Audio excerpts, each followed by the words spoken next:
Hey everybody, today we are going to be doing a review of Ultima 9, coming to you from 1999. And I know I didn't put myself in probably the best safe space. And we'll go ahead and turn that on. That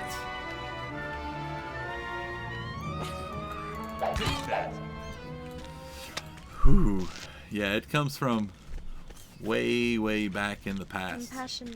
And now that I've beaten the game, I feel secure in kind of doing a review of what's going on, what's happened, and everything else. So I think, again, we'll start with the usual good, then we go to the bad, and then typically I say playtime, but these reviews are a mesh of 3 playthroughs because I've had bug incidences with with 2 of the 3, so the playtime might vary. So good day. Starting with kind of the good, I think it gives a really decent adventure. Oh, and here's the first thing I'm going to do bad. Look at what you just did! The first bad thing I'm going to do. Did you not see that pile of dirt? Yeah, You just kicked I've heard this too much, it all over. by the way. There you go. Be scared of the Avatar.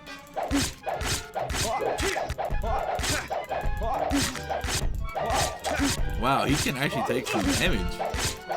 I'm gonna actually run away. I hate her. She's all like, "Where's the Avatar? What are you doing spreading my dirt around?" Well, whatever.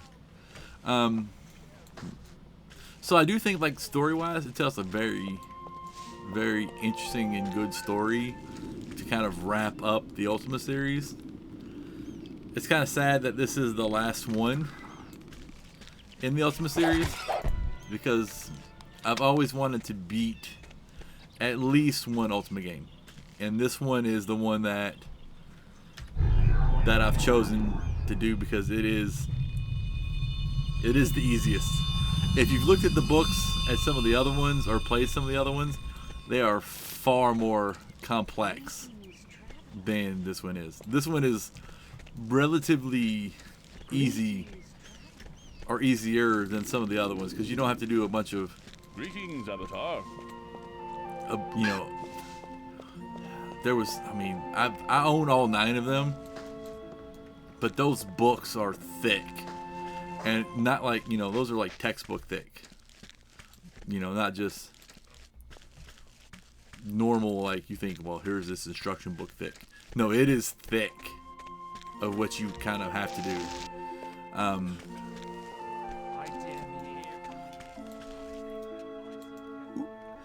And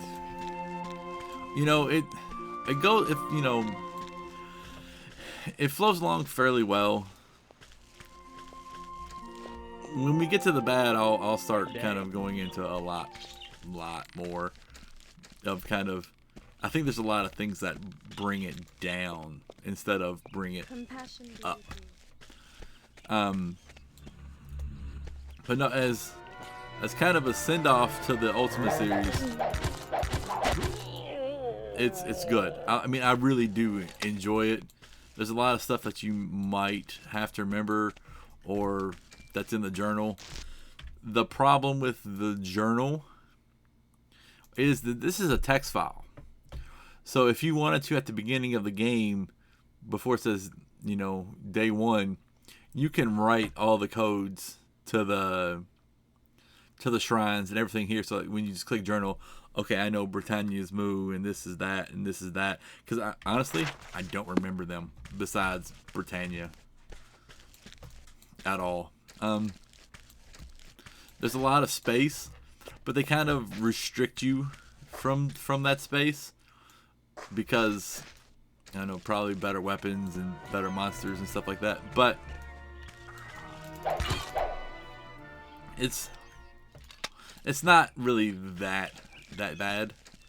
They let you select your class at the beginning from choosing the cards. Good day.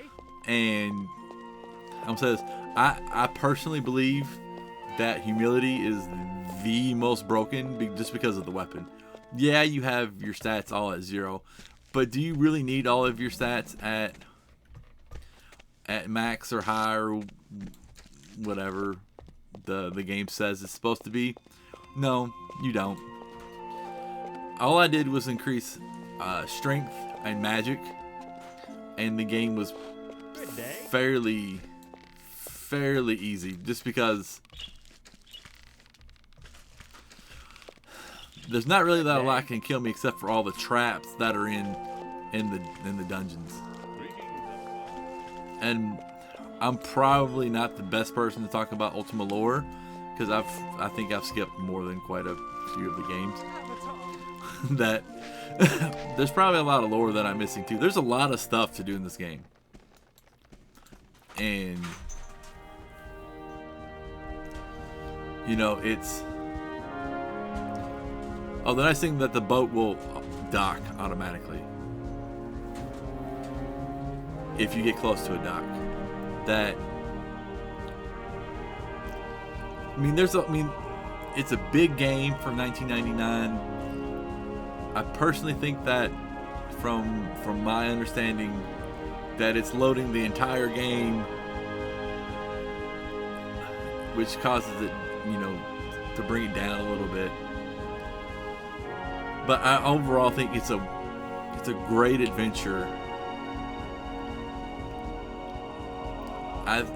Moving over to kind of the bad stuff. The bad thing, number one for me, is there's a ton of bugs. Like, they kind of possibly rushed it out, and they weren't able to quality control everything, which makes me a little sad, because there's been several times when, and as I said up top, this is my 3rd playthrough. The other 2 are kind of merged together in this. You may or may not be able to tell when one playthrough begins and another ends and stuff like that. But all of the bugs in this game really make it disappointing, because it's such a decent and great adventure that it just brings it down. I think my second point is going to be stats. Stats really don't mean anything other than, like, I don't know if strength actually affects damage or what it does, and magic, I don't know. Well, there's heal all spells and stuff like that, but I don't know what they actually do. I didn't put a single point in dexterity, and I can still go around and just murder everybody who's normally murderable, except for that guard.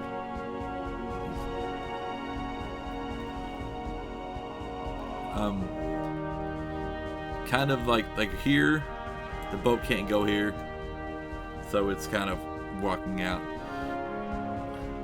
And I'd be amiss to talk about the controls. The controls are very, very weird. Even though in 1999 we had first-person shooters with better controls than this, they chose to do something different. I think the game would have benefited from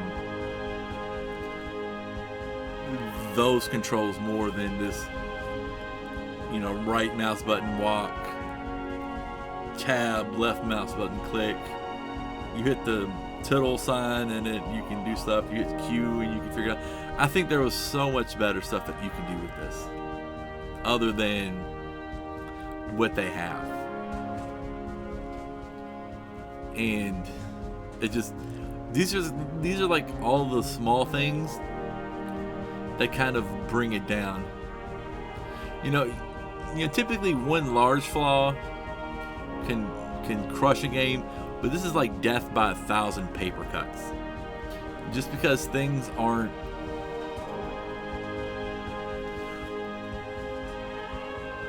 optimized as possible. And I know in 2024, when this is being recorded, we have certain, expectations. Like even the map.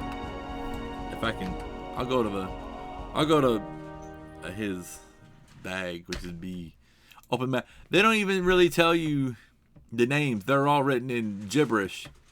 So you kind of have to figure out the map. And there was a cloth map at the release of this, which I don't know if it did anything. I don't know if it translated anything. But it's a bunch of, like, can't you just write it in English for us? I don't know. I do think there's probably a few classes at the beginning that are worthless or more challenge classes. Like, I didn't use the bow that often except where I had to, and I've got hundreds and thousands of arrows. I know you can't play thousands, but even the money, you can only have 9,999 gold, so nothing costs over that. And I kind of respect that in a way, that Avatar can only hold so much money. But at the same time, it's like, shouldn't he be able to, I don't know, put some in a bank or something? Again, it's a lot of small things. Like, one time I was on this boat, and I think it's on the video, one of my videos, is that somebody hopped on this boat, and what he was doing was, hey, yeah, hey, Avatar, yes. So, as I'm roaming the open seas, there's this guy screaming out to everybody. And another thing, they talk about pirates in the open seas that will attack the Avatar, and you gotta do that. I've never seen another boat in this game at all.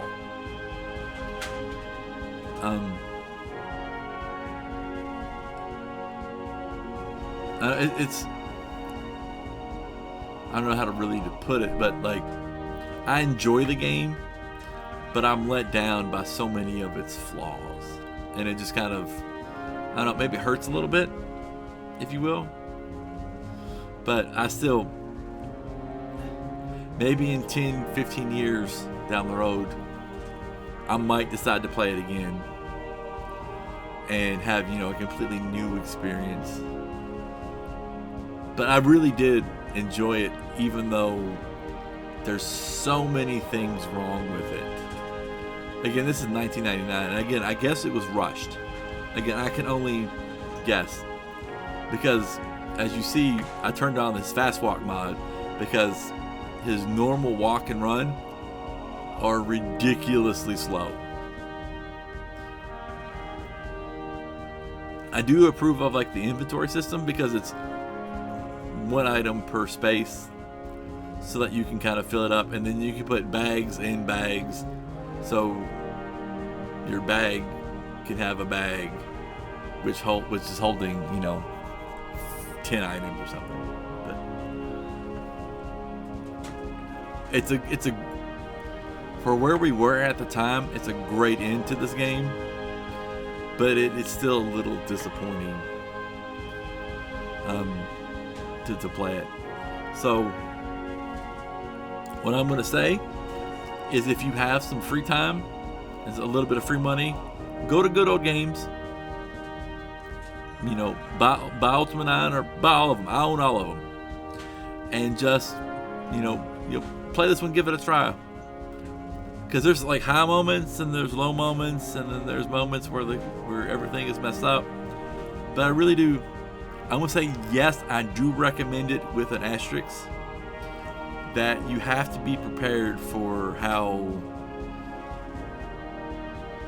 buggy and glitchy it is. And if you can do that and get past that, and remember to make individual saves every time you save. Don't just save over it. Like, you have save 1, save 2, save 3. That's what I started doing later in the games, because if there was a bug, I could go back 3 saves to ignore the bug and fix it, instead of, I'm making save 1, overriding save 1, overriding save 1. I don't know how many people do that normally. I typically, if I'm playing a game, I just overwrite that save like every time. Like, I think every other game that you see me play, I just overwrite that save unless it's like a clear save. But once you can get past all of those things, I really do think it's worth. I haven't seen Land in a while. I don't know where we're at, but I really do think it's worthwhile to give them a few bucks to play this adventure. So this is Red. Hope you enjoyed the review. You know, I'm not up to date on my gaming, but again, I hope to inform you, and maybe give something new to play over a weekend or something. So you all have a great time, good gaming, and I'll see you next time.